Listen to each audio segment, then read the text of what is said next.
When Lena, a 7-year-old girl, visited the flea market with her father, she saw a porcelain doll in a cracked glass case.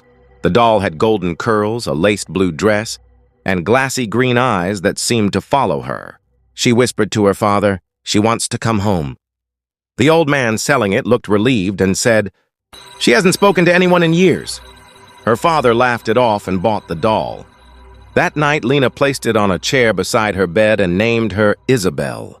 Around midnight, Lena woke up and sat straight in bed.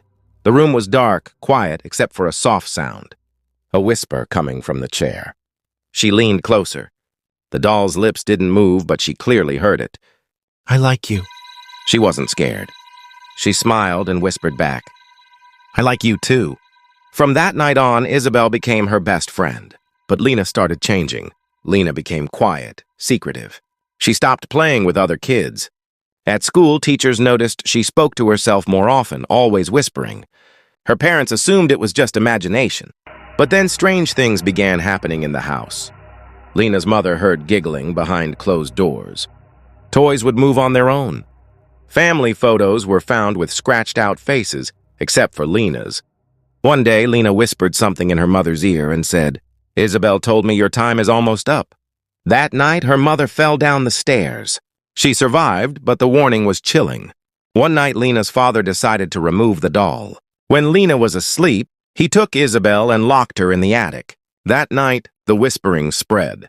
Not from the chair, but from the walls, the vents, the mirrors. "Bring me back, or someone else goes away." The next morning, Lena was gone. Her room was empty. The only thing left was the doll, back on the chair, perfectly still. 3 days later, Lena was found in the attic, sitting in the corner, eyes vacant. She was alive but distant, cold. She barely spoke, except to the doll. At night, her parents heard 2 voices whispering. One was Lena. The other was older, raspy, wrong. They tried burning the doll. It didn't catch fire. They buried it in concrete. It returned. Lena began carving strange symbols in her room, drawings of dolls with human eyes. She said, "Isabel says I'll be just like her one day. She just needs someone new to take my place."